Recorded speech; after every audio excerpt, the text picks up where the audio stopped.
Hi everyone, आज हम लोग पॉलिटी के क्लास 1 में कॉन्स्टिट्यूशन एंड कॉन्स्टिट्यूशनल टॉपिक को स्टार्ट कर रहे हैं। अप्रोच क्या है हमारे पॉलिटी के टॉपिक्स का? जो भी कोर टॉपिक्स है after the PYQ analysis, we are trying to start with that. और कॉन्स्टिट्यूशन और constitutionalism is the core topic of Indian polity, specially in the mains. आप यहाँ पर देख सकते हो 66 बीपीएससी में ये क्वेश्चन पूछा गया है। What is the difference between constitution and constitutionalism? Critically discuss the doctrine of basic structure as enunciated by the supreme court of India. तो यहाँ पर एक तो ये आपका कोर फंडामेंटल चीज है जो एनी डे आपको पता होना चाहिए, संविधान और संविधानवाद में क्या अंतर है, और जो डॉक्ट्राइन है बेसिक स्ट्रक्चर का, है ना, वो क्या है, और उसके सिग्निफिकेंस और उसको डिस्कस करना था। तो सिंपल सा बिल्कुल फंडामेंटल लेवल का क्वेश्चन था ये। तो पॉलिटी जब भी हम शुरुआत करते हैं तो सबसे पहले संविधान को समझते हैं कि संविधान है क्या और संविधानवाद क्या है, दोनों में अंतर है। इस चीज को क्लियरली समझ ले तो हमारा बेस तैयार हो जाएगा for future topics like basic structure, है ना। अगर बेसिक स्ट्रक्चर पढ़ना है हमको, या जुडिशियल एक्टिविज्म पढ़ना है, या सेपरेशन ऑफ पावर पढ़ना है, एवरीथिंग कम्स और derives it significance from constitution as well as constitutionalism, है ना। अभी हम लोग ऊपर टॉपिक को पूरा डिस्कस करेंगे and then you will have better appreciation of this particular concept. So start करते हैं विद कॉन्स्टिट्यूशन एंड कॉन्स्टिट्यूशनलिज्म। तो सबसे पहले संविधान का एक कॉमन सा डेफिनेशन है ना, आप लोगों ने सबने पढ़ा होगा संविधान का मतलब क्या है। इंडियन कॉन्स्टिट्यूशन एट वर्क, जो 11th की एनसीईआरटी, सॉरी हाँ यस 11th की एनसीईआरटी है, वो सबने पढ़ा होगा। तो कॉन्स्टिट्यूशन का बेसिक मतलब हमको सबको पता होता है जो तैयारी कर रहे होते हैं। तो बेसिक एक डेफिनेशन देखते हैं। संविधान क्या है? A constitution is a fundamental set of laws, है ना, प्रिंसिपल्स एंड रूल्स। तो लॉज क्या हो गए? कानून। प्रिंसिपल क्या हो गए? सिद्धांत। और रूल्स क्या हो गए? What ever, like rules what ever the Hindi is, ठीक है। That outlines the structure and functioning of the government. तो कुछ ऐसे कानून, प्रिंसिपल्स और रूल्स जो संविधान के स्ट्रक्चर को, या जो हमारे पॉलिटी को स्ट्रक्चर देता है और गवर्नमेंट की फंक्शनिंग में मदद करता है, उसको हम कॉन्स्टिट्यूशन करते हैं। ये एक सुप्रीम लीगल डॉक्यूमेंट फ्रेमवर्क की तरह काम करता है किसी भी राष्ट्र के लिए, ना, किसी भी कंट्री के लिए। It acts as a supreme legal framework कि इस पर्टिकुलर डॉक्यूमेंट के ऊपर कुछ भी नहीं है, कोई भी इंसान नहीं है, चाहे वो प्राइम मिनिस्टर हो, चाहे वो प्रेसिडेंट हो। No one is above constitution. That's why we see, है ना, आज के दिनों में रिसेंट की ईयर्स में वीसी संविधान हत्या दिवस सेलिब्रेट की जा रही है, या उसको अनाउंस किया गया। या रिसेंटली अपोजिशन को आप देखोगे ना, वो क्या बोल रहे हैं कि संविधान को मार दिया जा रहा है बाय द रूलिंग गवर्नमेंट। सो संविधान इज सुप्रीम। कोई भी इंसान या कोई भी पॉलिटिशियन या कोई भी पद पे रहने वाला इंसान इस पर्टिकुलर डॉक्यूमेंट के फ्रेमवर्क से ऊपर नहीं है ना। तो ये अपने आप में एक सुप्रीम लीगल फ्रेमवर्क है जो किसी भी देश को गवर्न करता है। तो सिंपल सा कॉन्स्टिट्यूशन का मतलब हमने समझा। अब संविधान के कुछ मूल फीचर्स होते हैं, कुछ की फीचर्स होते हैं, जिनमें से सबसे पहला होता है ये स्ट्रक्चर को डिफाइन करता है। किसी भी सरकार के स्ट्रक्चर को डिफाइन करेगा। और सरकार के स्ट्रक्चर को डिफाइन करने का मतलब क्या है कि उसके फंक्शंस को भी डिफाइन करेगा।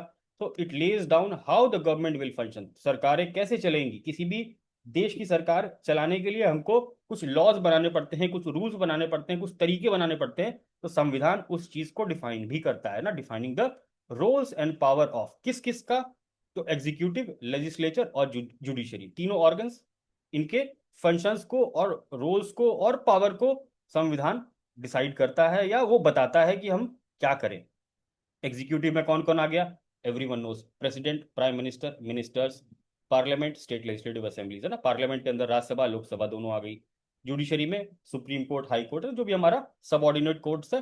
तीनों के बारे में जो भी चीजें लिखी गई है, जो पावर और रोल को डिफाइन करता है, that is available in are constitution. और जनरली कॉन्स्टिट्यूशन में होता ही है, so that nothing is arbitrary, है ना, कुछ भी ऐसा बिना कानून के ना हो पाए। So defines the structure of the government. Second is संविधान पावर को भी डिस्ट्रीब्यूट करता है ना। किस किस के बीच में? Different organs of the government, जो हमारे तीन ऑर्गन्स हैं, एग्जीक्यूटिव, लेजिस्लेशन और जुडिशरी। इन तीनों के बीच के पावर्स को भी डिफाइन भी करता है और डिस्क्राइब भी करता है ना। You might have read about DPSP. तो वहां पर हम देखते हैं कि सेपरेशन ऑफ पावर का कॉन्सेप्ट आता है ना। तो डिफरेंट रिलेशनशिप ऑर्गन्स के बीच का भी डिफाइन होता है संविधान में। Different levels of government, this is what are federal structure. ठीक है, आप यहाँ पर कीवर्ड्स देखते रहना। यहाँ डिफरेंट ऑर्गन्स ऑफ गवर्नमेंट की बात कर रहे हैं, तो हम किस चीज की बात कर रहे हैं? Separation of power. Parliamentary system है ना, हम जो separation of power parliamentary system पढ़ते हैं तो पार्लियामेंट्री सिस्टम क्या बताता है कि लेजिस्लेचर है, एग्जीक्यूटिव है, एग्जीक्यूटिव रिस्पॉन्सिबल किसको होगी, लेजिस्लेचर को, यही तो पार्लियामेंट्री सिस्टम है। तो everything has its base in our constitution. So organs में भी डिवीजन पावर का बताएगी, और लेवल्स ऑफ गवर्नमेंट में भी, है ना, सेंटर स्टेट लोकल, जिसको हम फेडरलिज्म कहते हैं, या लोकल लेवल पे हम डिसेंट्रलाइज्ड गवर्नेंस कहते हैं या गवर्नमेंट कहते हैं। सो डिस्ट्रीब्यूटेड पावर्स। तीसरा, संविधान में सोर्स ऑफ अथॉरिटी भी है ना, जितने भी ऑर्गन्स हैं, चाहे वो इलेक्शन कमीशन ऑफ इंडिया है, चाहे फाइनेंस कमीशन ऑफ इंडिया है, चाहे वो प्रेसिडेंट है, चाहे वो प्राइम मिनिस्टर है, चाहे वो चीफ मिनिस्टर है, चाहे वो गवर्नर है, चाहे वो आईएएस अधिकारी है, कोई भी है, सिविल सर्वेंट है, अथॉरिटी कहाँ से डिराइव होगी, कॉन्स्टिट्यूशन से, है ना। और कॉन्स्टिट्यूशन में क्या लिखा गया हमारे प्रियम्बल में, we the people of India. तो जो सोर्स ऑफ अथॉरिटी है कॉन्स्टिट्यूशन में वो मेंशन होगी, और इंडियन कॉन्स्टिट्यूशन केस में ये पावर किसके पास है, पीपल के पास, लोगों के पास। तभी हम बोलते हैं कि जो हमारा इलेक्टोरल डेमोक्रेसी है ना, इलेक्टोरल डेमोक्रेसी मतलब power lies with the people. So no one is above the constitution, संविधान के ऊपर कोई भी नहीं है, संविधान ही सबसे इंपॉर्टेंट सोर्स ऑफ अथॉरिटी है। अगर कोई भी डिस्प्यूट होता है, सुप्रीम कोर्ट किसके बेसिस पे जजमेंट देती है, किसका री इंटरप्रिटेशन करती है, संविधान का, ठीक है। तो संविधान के ही मूल तत्व जो है वो हमको अथॉरिटी देते हैं, या सोर्स ऑफ अथॉरिटी बनती है किसी भी चीज के लिए, in terms of power, authority, everything of any of the organs of the government. Every power exercise must be within the boundary set by it. Simple सी बात है ना, कोई भी पावर एक्सरसाइज हो रही है तो वो संविधान के दायरे में रह के ही होगी। Then the next feature is universal in nature. तो universal in nature very simple है ना, कि किसी भी देश का संविधान है, चाहे वो रिटन फॉर्म में हो जैसे इंडिया का है और यूएस का है, और अनरिटन फॉर्म में हो जैसा यूके का है। तो this is also a very very important question, है ना, ये भी पूछा जा चुका है यूपीएससी के मेंस में, और बीपीएससी के मेंस में भी एक बार पूछा जा चुका है। सो जस्ट रिमेंबर दिस, कि संविधान क्या है, रिटन भी हो सकता है, अनरिटन भी हो सकता है, बट संविधान होना बहुत जरूरी है, जो बेसिक बेसिस बनेगा किसका, गवर्नेंस का और लॉ का, है ना। जो किसी भी देश में कानून बनेगा या कानून का पालन होगा वो संविधान के दायरे में रह के होगा, गवर्नेंस होगा तो वो भी संविधान के दायरे में रह के होगा। हम लोग देखते हैं जैसे अफगानिस्तान, है ना, अफगानिस्तान में जो गवर्नेंस स्ट्रक्चर है बहुत डिफरेंट है, यूके में बहुत डिफरेंट है, फ्रांस में बहुत डिफरेंट है ना।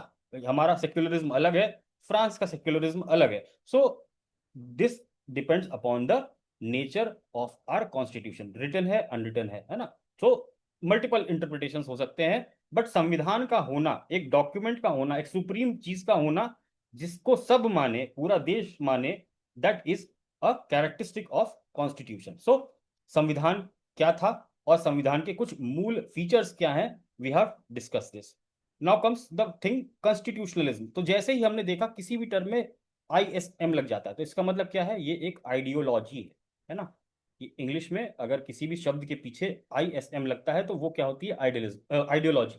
जैसे सेक्युलरिज्म, है ना, जैसे कम्युनलिज्म, जैसे नाजिज्म, है ना, एवरीथिंग इज व्हाट, आइडियोलॉजी। तो कॉन्स्टिट्यूशनलिज्म किसकी आइडियोलॉजी है, संविधान की आइडियोलॉजी है।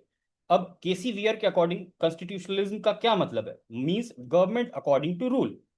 अब कोई भी सरकार चला रहा है ना, जैसे मैंने बोला अफगानिस्तान में है, सूडान में है, आप देख लो, है ना, और जितने भी अफ्रीकन कंट्रीज हैं जो टर्मोइल में है, पॉलिटिकल टर्मोइल में है, वहां पर उनको क्या दिखता है कि सरकार तो है बट क्या वो रूल के अकॉर्डिंग चल रही है, क्या वो लिमिटेड गवर्नमेंट है, क्या पावर्स जो जिनके हाथ में पावर है, क्या वो लिमिटेड पावर का इस्तेमाल कर रहे हैं किसी रूल के कारण, या अपने प्रेजेंस के कारण, अपने पोजीशन के कारण। सो कॉन्स्टिट्यूशनलिज्म का मतलब है government according to rule, as opposed to arbitrary government. Don't write on the screen, Rahul, please don't write on the screen, no one should write on the screen. As opposed to the arbitrary rule, है ना, random अगर कोई government चला रहा है बिना किसी नियम कानून या प्रिंसिपल के, तो वो कॉन्स्टिट्यूशनलिज्म नहीं कहलाएगा। कॉन्स्टिट्यूशनलिज्म का एक और मतलब क्या है, government limited by the terms of the constitution. तो संविधान में जो बातें कही गई हैं, जो लिखी गई हैं, उनके अकॉर्डिंग ही सरकार चलेगी, संविधान का ये मतलब है, किसी के विम्स और फैंसीज पे नहीं चलेंगे ना। Not government limited by only the desires and capabilities of those who exercise power. इसका मतलब कि लिमिटेड होगी किस चीज से, संविधान में अगर लिखा हुआ है कि हाँ भाई ये चीज किया जा सकता है तो वो करेंगे, नहीं लिखा है तो नहीं करेंगे, है ना।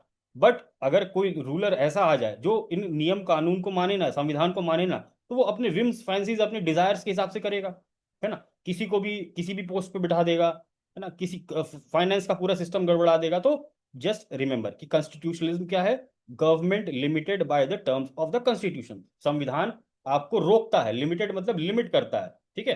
तो वो जो प्रोसेस है ना, वो जो चीज है वो हम कॉन्स्टिट्यूशनलिज्म कहते हैं, वो आइडियोलॉजी को हम कॉन्स्टिट्यूशनलिज्म कहते हैं। इसके कुछ फीचर्स, की features of constitutionalism: government under law not man, किसी इंसान की वजह से वो राज्य नहीं चलेगा, रादर लॉ के हिसाब से चलेगा, कानून के हिसाब से चलेगा। Ensures that power is exercise within a legal framework not based on the personal whims of the ruler, है ना। हम सब ने देखा था Mohammad bin Tughlaq. So just think of that, है ना, मेडिवल पीरियड में कि कैसे विम्स एंड फैंसीज पे चल रही थी चीजें।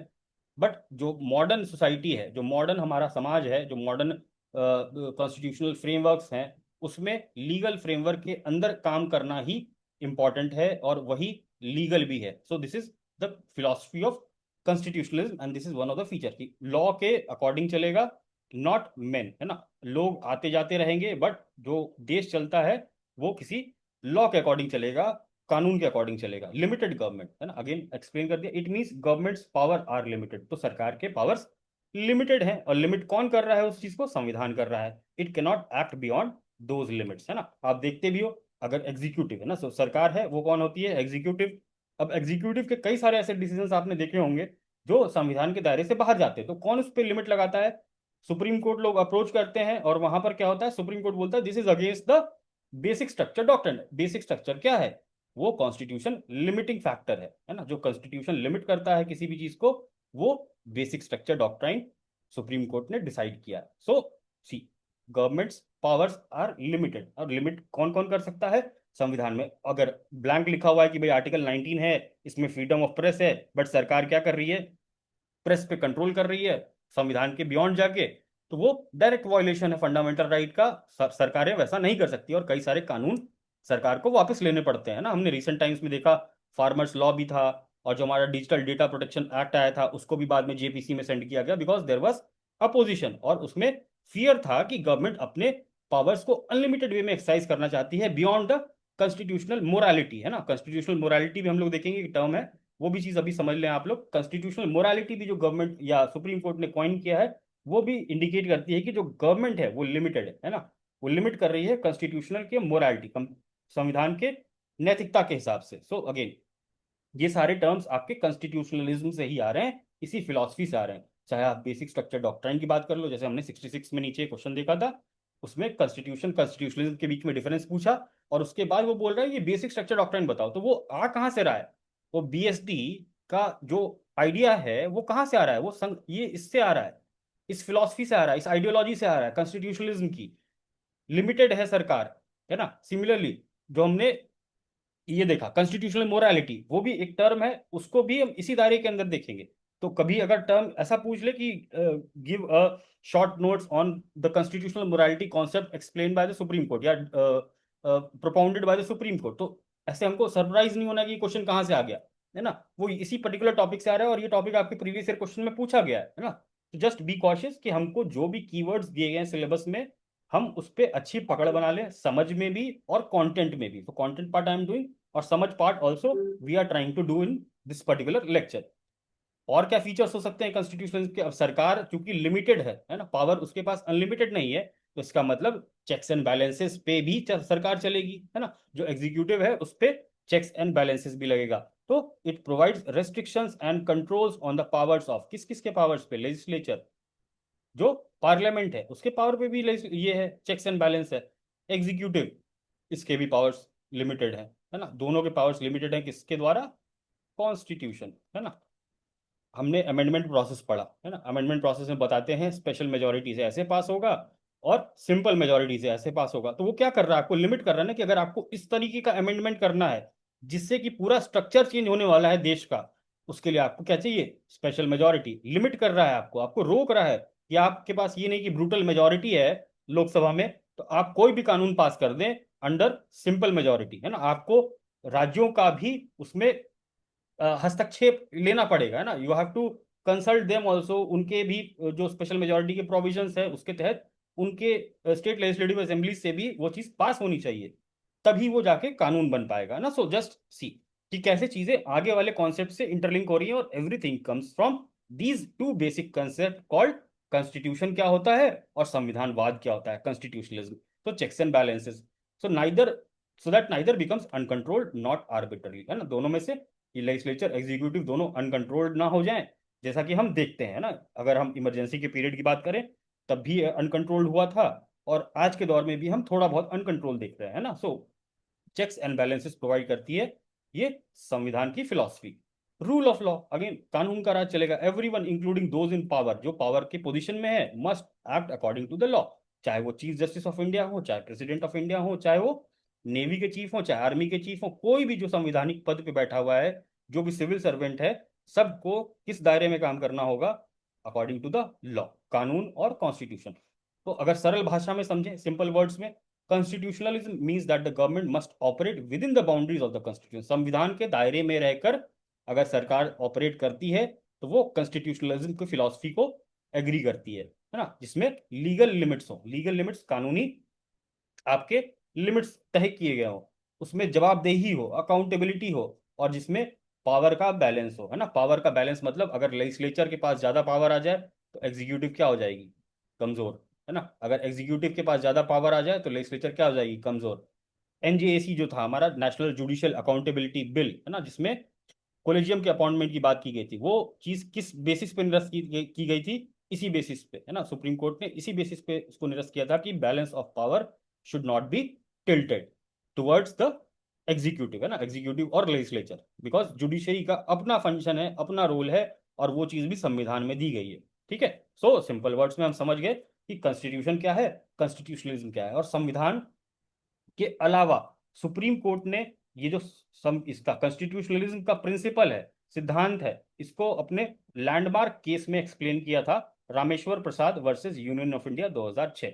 अब इसमें क्या ऑब्जर्व किया गया था, जस्ट मैं रीड कर रहा हूं, and just you also read along with me. The constitutionalism और constitutional system of government abhors absolutism, abhors मतलब निंदा करता है एब्सोल्यूटिज्म की ना, एब्सोल्यूट पावर, इसीलिए हमने कहा लिमिटेड पावर है, सरकार के पास लिमिटेड पावर है, एब्सोल्यूट पावर नहीं है ना। एब्सोल्यूट पावर हो जाएगी तो फिर क्या होगा, कुछ भी नहीं बचेगा, आपका balance of power, checks and balances, कुछ भी नहीं बचेगा। तो कॉन्स्टिट्यूशनलिज्म की जो फिलॉसफी है वो अबहॉर करती है एब्सोल्यूटिज्म को।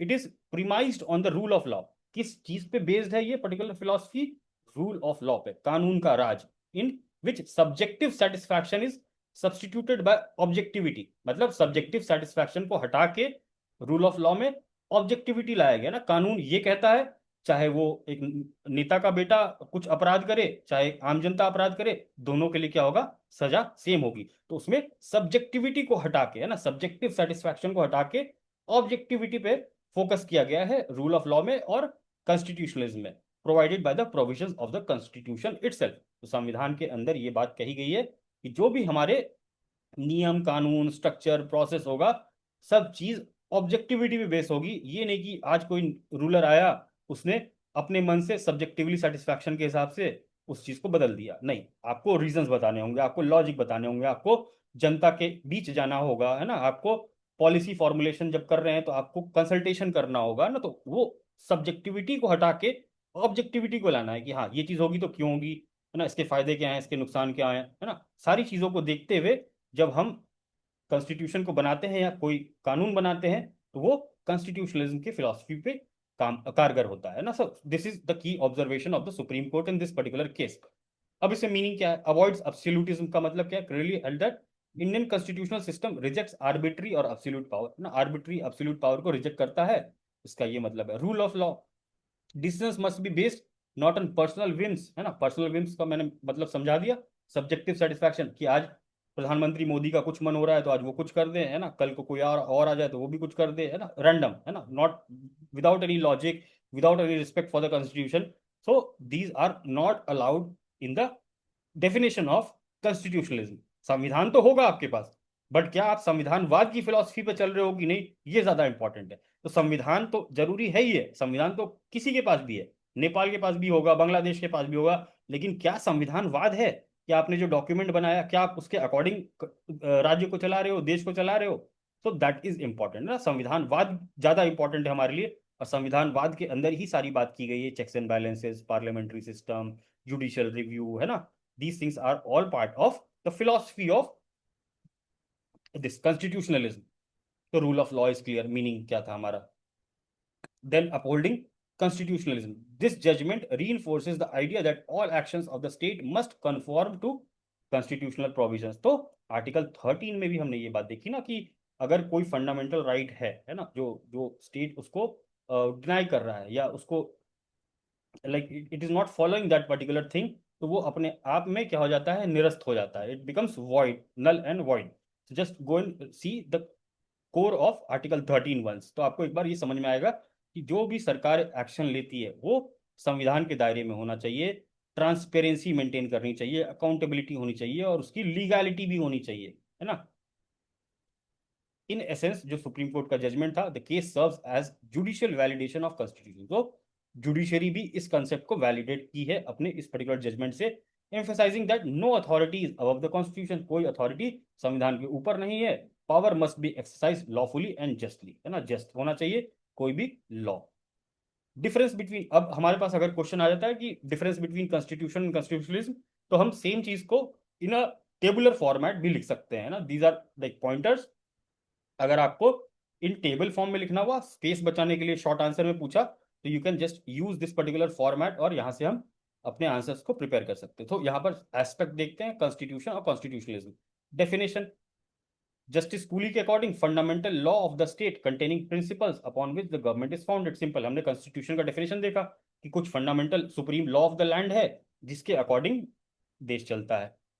Constitutionalism में according to Andrew Haywood, it is a set of political values and aspirations aimed at protecting liberty by limiting government power.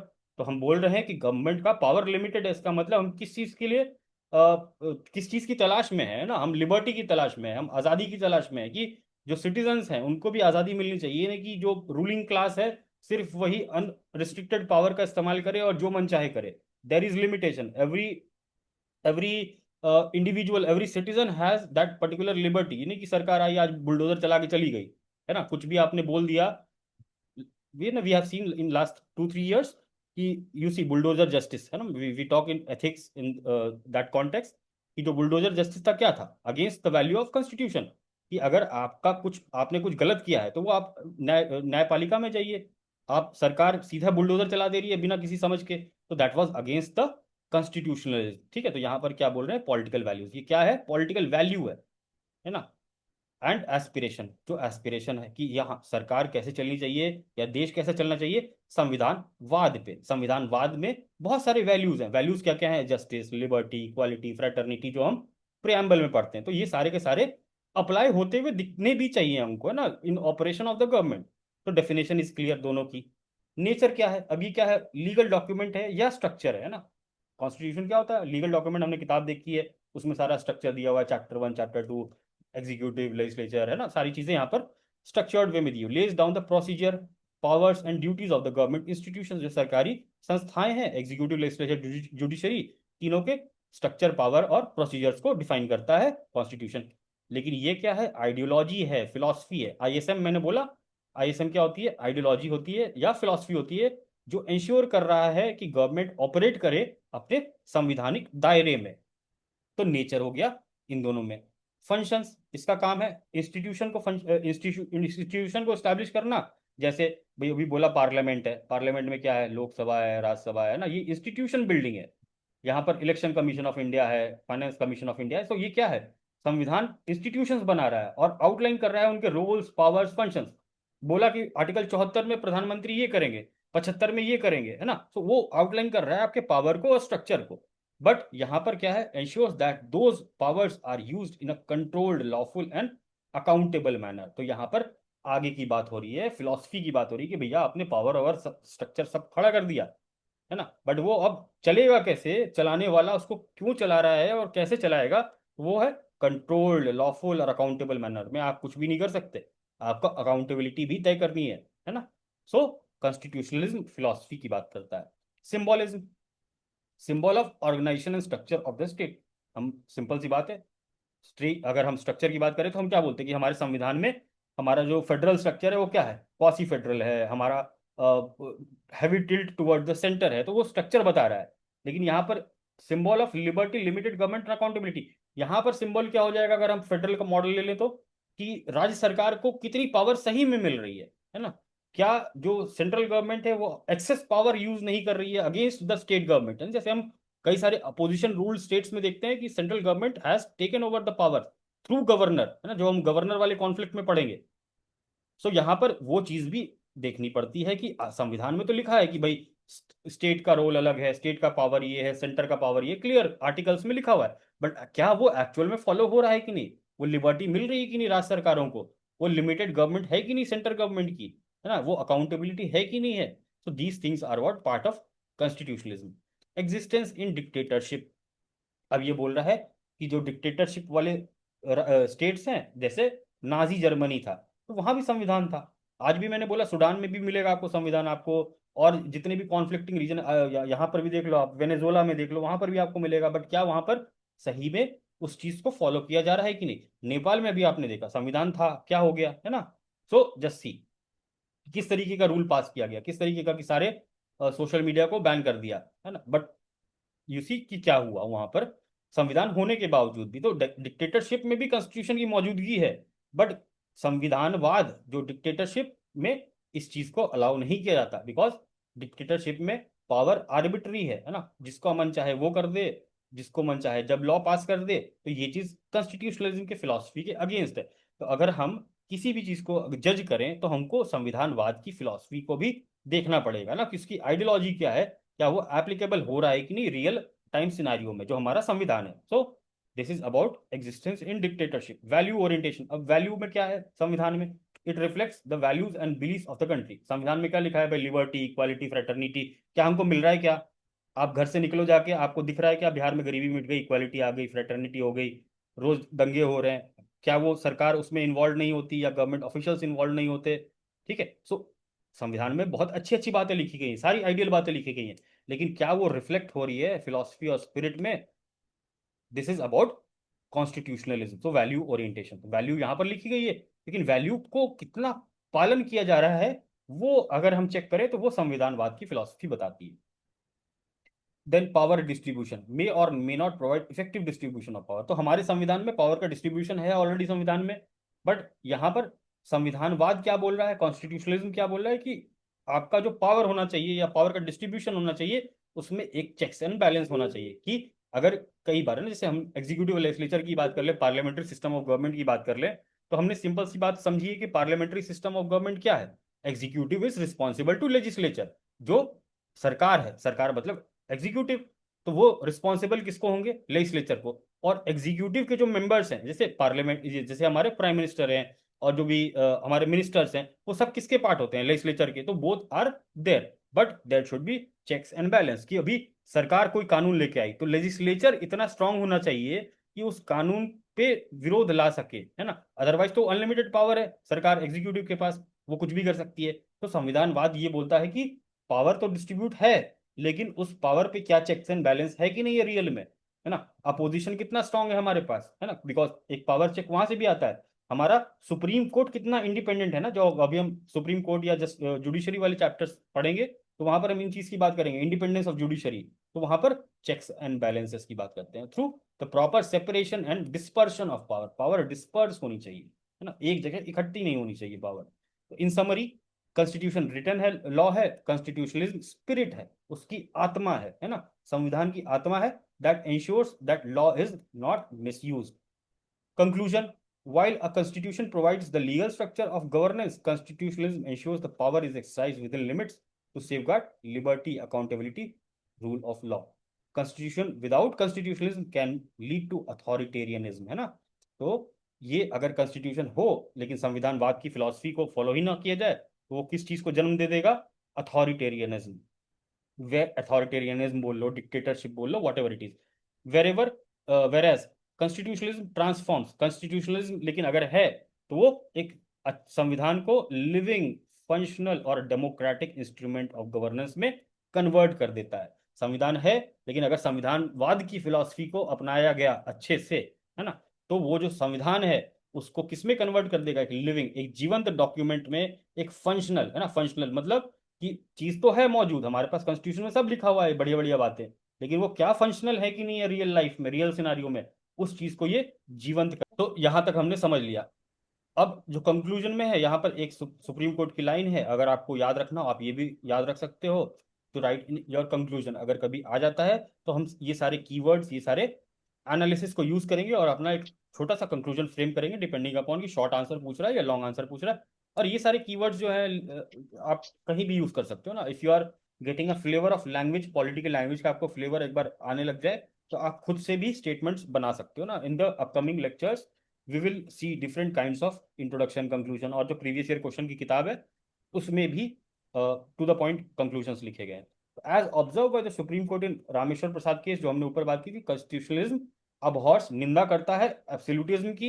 It is based on rule of law, objectivity, not arbitrary power. This constitutionalism gives true meaning and life to the constitution. ये देखो है ना, this is your punch line, you can write this, कि संविधानवाद सही meaning देता है। सही मीनिंग देता है किसको? संविधान को। संविधान होना अलग बात है और संविधान का पालन होते हुए चीजों को करना एक अलग बात है, जो संविधानवाद की फिलॉसफी बताती है। तो this was a previous year question, 66 BPSC में पूछा गया है। This will be your assignment also, जो ये शॉर्ट आंसर है, this will be your assignment. कल हमारा असाइनमेंट खत्म हो जाएगा मॉडर्न आर्ट एंड आर्किटेक्चर का 11 बजे। We will post this particular question, तो आप लोग ये इसको भी लिख सकते हो। इसको अच्छे से एक बार पढ़ेंगे, समझेंगे इस चीज को, बिकॉज आने वाले जो लेक्चर्स हैं, प्रियम्बल हो गया, फंडामेंटल राइट, डीपीएसपी, या आगे के जो भी जुडिशियल एक्टिविज्म रिव्यू, हर चीज का बेसिस यहाँ से निकलता है। तो अगर हम इस बेसिक फंडामेंटल को समझ ले तो हमारे आने वाले समय में मुश्किलें भी कम होंगी, और जो क्वेश्चंस को समझने में पॉलिटी में आप लोग को दिक्कत आती है रियल एग्जाम में, वो आप लोग को धीरे धीरे बेहतर समझ में आने लगेगा। और जब हम लोग डिस्कशन भी करेंगे तो आपको क्वेश्चन डिकोड करने में भी आराम से हेल्प मिलेगी ना। So this was all for today's class. Next class we will have after the Dussehra. तो I will announce everything in the group. 2 दिन है, आप लोग बढ़िया से एंजॉय करें, है ना, दशहरा की छुट्टी। And do not miss the classes, live classes जो लोग अटेंड कर पा रहे हैं, try to attend the live classes. Otherwise जो रिकॉर्डिंग है विद इन 24 आवर्स वो आपको पोर्टल में अपलोड मिल जाएगी इन द सेक्शंस, है ना, GS1 GS2, उसमें भी सेक्शंस बने हुए हैं। जो जो क्लास होगी वहां पर अपलोड कर दी जाएगी। तो don't miss anything. Live answer writing का भी वहां पर ग्रुप में मैं पोस्ट कर रहा हूँ, so you just follow that also, है ना। Try to write answers. ये वेट नहीं करेंगे कि कोई दूसरा लिखेगा या मैं खराब लिख रहा हूँ या मैं अभी अच्छा नहीं लिख पा रहा हूँ। वो सब चिंता आपको करनी ही नहीं है। आपको बन जाना है एकदम बेशरम, है ना, कि मेरे को जो भी आता है, मैंने ये चीज़ पढ़ी आज क्लास में, मैंने ये समझा, मैं अपनी समझ के हिसाब से वो चीज़ वहां पर लिख के डालूंगा, है ना। बिल्कुल बेशरम बनना होता है मेंस में, तभी हम कुछ सीख सकते हैं, तभी हम इम्प्रूव कर सकते हैं। तो ये नहीं सोचेंगे कि अगला बहुत अच्छा लिख रहा है, मेरे को तो कुछ नहीं आता, हम थोड़े दिन देख लेते हैं फिर लिखेंगे, नहीं। जहाँ है वहीं से शुरू करेंगे, और आप देखोगे कि 15-20 दिन में आपका कितना ज़्यादा इंप्रूवमेंट होता है आंसर राइटिंग स्किल में भी, है ना। तो this was all for today's class. Now you all can ask your doubts.